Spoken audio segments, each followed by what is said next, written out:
Alors, Hachem, la Gemara de ce matin, Menachot, la page 99a. Menalan de Ma'alin Bakodesh. La Gemara veut nous enseigner qu'un juif doit toujours aller en escalant, toujours en montant et jamais en reculant. Okay? La Gemara dit Ma'alin Bakodesh. Dans la Kedusha, tu montes et tu recules pas. Menalan, d'où est-ce qu'on sait ça? Dit la Gemara, Marabi Acha Bar Yaakov, d'Amar Kera, et Machtot Achataim Alem Shotam, Vasutam Rikoe Pachim, Sipouy la Mizbeach. Alors on explique, Korach, le cousin de Moshe Rabbeinu, il se révolte contre son cousin, Moshe. Il veut prendre la place de Moshe Rabbeinu et la place du grand prêtre, du Kohen Gadol. Avec Korach se joint 250 chefs de Sanhedrin. De la tribu du Reuven, Ken et des Lévi'im, ils se joignent à lui et tous ils veulent devenir Kohen Gadol. Il leur dit c'est pas possible. Un Kohen Gadol on peut avoir un seul, dans le Ham Israël on va pas avoir 250. Alors il leur dit écoutez, vous voulez jouer la roulette russe? On va jouer la roulette russe. Qu'est-ce qu'ils vont faire? Vous allez tous emmener des pelles et sur les pelles vous allez emmener de la kétoret, l'encens. Mais il y a un seul survivant. Il y a un seul qui va sortir vivant, tous ils doivent mourir. Ils ont accepté. Ils ont accepté. Et la Torah dit, Chataim benafshotam. Ils ont fait une faute grave, car ils sont tués. Ils se sont fait le kamikaze. Comment il te dit, il y a sur 251 personnes, il y a une personne. Maintenant, ceux qui avaient la chance la plus, c'est qui? Aaron, et peut-être, un grand peut-être, Korah. Mais eux, ils n'avaient rien à voir. Ils n'avaient aucune chance de devenir Kohen Gadol. Aucune. Et ils voulaient quand même devenir le Kohen Gadol. Tov, alors voilà, ils sont morts. Mais non, qu'est-ce qui est arrivé? Quand ils sont morts, comment ils sont morts? Avec du feu. Le feu est sorti de leur pelle et leur a brûlé tous.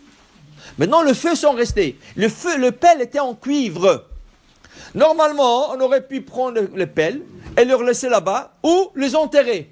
Dieu, il dit non. Ce pelle-là, comme ils ont servi quelque chose de sacré, on va le monter de niveau.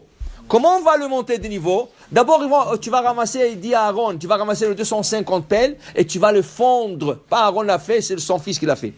Tu vas me fondre ce cuivre et ensuite, on va couvrir l'autel qui était déjà couvert du cuivre. On va ajouter une couche de cuivre de plus. Alors, dit la Gemara, regarde quelque chose. Les pelles, c'est quoi? C'est des accessoires de l'autel. Avec les pelles, on s'en servait pour emmener les braises ou sortir le braise ou tout le déchet qu'il y a sur l'autel.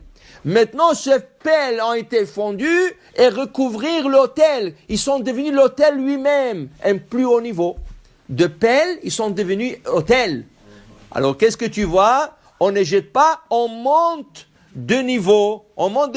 De là, vous apprenez aussi que quand tu as un objet de Kedusha, tu ne le jettes pas. Tu as une mezouza, elle n'est pas cachère. Tu ne la jettes pas. On ne peut pas la jeter. Alors on la met à la Geniza. On la met à la Geniza. Tu as pas seulement la mezouza, le boîtier de la mezouza. Le boîtier. Tu as pris un simple en plastique. Maintenant, quelqu'un t'a offert un beau, en argent, quelque chose comme ça, quelque chose de décoratif. Alors tu vas enlever le premier, mettre le deuxième. En changeant un boîtier, tu ne fais pas la bracha sur la mezouza. On ne fait pas la bracha quand on change un boîtier seulement. Seulement si on le donne pour la bédika. Mais maintenant, qu'est-ce que je fais avec l'ancien boîtier? Je le jette? Non, hasbe shalom. Il a servi la mezouza. Alors je ne peux pas le baisser de niveau.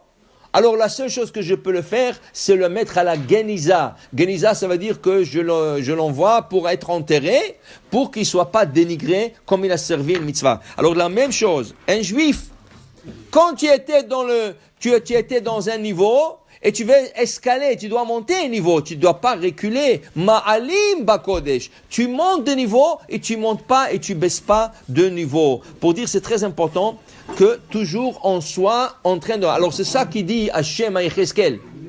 Hachem il dit à Yecheskel, à Navi, Yecheskel le prophète, Venatati lecha ma'alechim ben ha'omdim ha'ele. Tu marcheras parmi les stagnants. De quoi on fait référence? Le stagnant, c'est les anges. Un ange, il stagne. Qui veut dire quoi? Un ange, il a une mission, il ne bouge pas de cette mission. Il ne peut pas monter de niveau. Il ne peut pas baisser, mais il ne peut pas monter. Il est stagnant. Hachem dit à Yecheskel, le prophète Yecheskel, Venataticha mahallechim. Ça veut dire tu vas être olech, tu vas marcher, tu vas escaler, tu vas monter et dépasser le niveau des anges. Okay? Alors de là on apprend aussi qu'un homme doit toujours ajouter des mitzvot, toujours ajouter de bienfaisances pour qu'il ne stagne pas, pour qu'il puisse justement monter Michael el Chaïl. Baruch Adonai le'olam. Amen ve amen.